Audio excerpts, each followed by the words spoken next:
কলকাতায় তো শিল্পপতিরা আসা অনেক আগেই বন্ধ করে দিয়েছেন।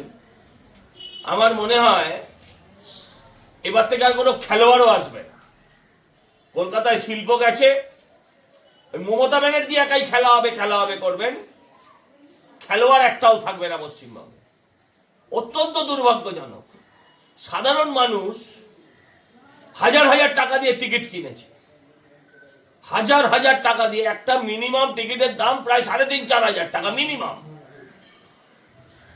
100 দিনের কর্মীদের মাসের যা মাইনে একদিনের টিকিটের তাই দাম।